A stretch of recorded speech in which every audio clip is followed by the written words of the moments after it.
Hello，各位同學，同大家咧溫一溫如我所欲也。如果你覺得呢一個系列係幫到你的話咧，就記住 like and share， 分享俾身邊嘅朋友啦。咁我哋講一講孟子嘅嗰一個學術嘅觀念先。首先孟子咧，佢本身咧係成個學術啦，定係佢個人啦，你都係睇到佢係非常之積極㗎。咁所以佢去游說你、游說個君主嘅時候咧，佢都會用一個非常之積極嘅態度啦、語氣啦，去同你講説話。其中一個大家都聽過嘅就係初中學嘅啦，係嘛？大家記得四善端呢個 terms 嘛 ？OK， 四善端咧其實就係講緊每一個人咧，佢生出嚟咧都有一個善嘅開端，即係只要我哋去好好咁樣去保持住佢啦，推而廣之啦，每一個人咧都能夠做到善人、聖人嘅。OK， 咁而呢一種咁樣嘅講嘢方法咧，亦都可以喺如我所教入面睇到嘅。佢好積極咁樣去同你講咧，我哋每一個人咧其實都係可以做到呢一個嘅捨生取義。呢一個捨生取義咧，其實佢嚴格嚟講啦，就唔係叫我哋喂你快啲去捨生取義啦，咁絕對唔係咁樣嘅意思。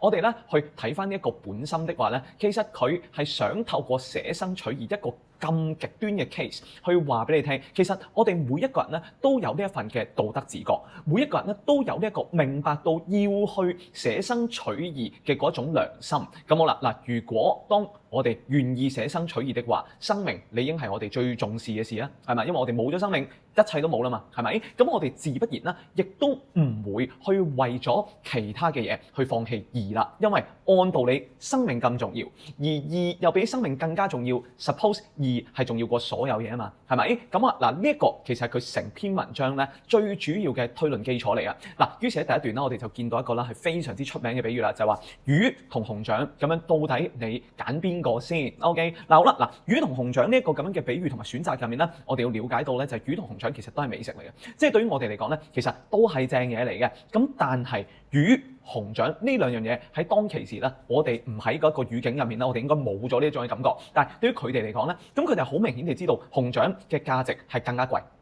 咁而同一時間就係佢一定亦都比起魚更加美味，而呢樣嘢咧 suppose 要係大家都知嘅。大家特別要留意嘅啦，就係個價值係更加貴，因為呢一個咧係絕對嘅。我哋講味道咧，都可能仲有啲主觀成分。咁當呢兩樣嘢一拍埋去呢一個嘅生命同埋義入面啦，我哋就知道啦，生命同義其實兩者都係咁可貴，兩者我哋都係重視，佢一定要有呢一個咁樣嘅推論基礎先得。咁所以啱啱講到嘅魚同熊掌都係美食。OK， 呢一個咧係你哋有時候會遺忘嘅嚟嘅。咁擺翻落去啦，我哋啱啱講到啦，喂，咁你揀呢一個生定係義啦？咁我哋透過啱啱嘅比喻就知道啦，就我哋雖然都重視生命，但每一個人都絕對地知道義係比生命咧就更加重要。咁所以每一個人咧都會識得去捨生取義。咁後面就不斷透過反反覆覆咁樣去推論啦，去話俾我哋聽咧，其實每一個人咧，即使可以保存生命嘅時候咧，有時候佢都會唔去做噶。咁就係因為佢知道咧係有所不為噶。咁我哋為住嗰樣嘢係咩啊？原來就係義啦。咁樣佢就從義就話俾你哋聽啦。每一個人其實都有呢一份心，只不過賢者係可以保持不失啫。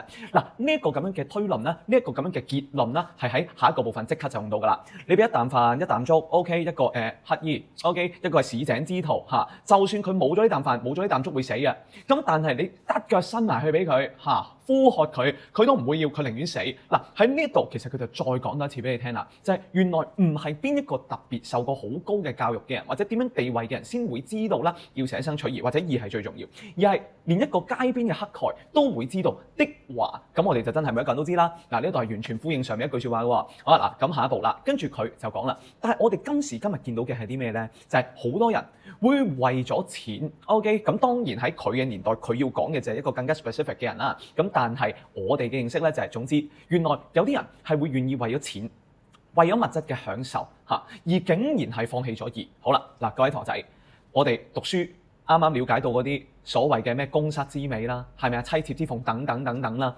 拍翻去我講到嘅第一句就係義比生命更加重要，而生命 suppose 係最重要噶嘛。咁啱啱呢啲物質享受，其實你冇咗條命就咩都冇咯。但係而家你竟然調翻轉頭，係願意為咗呢一啲嘅事而放棄咗義。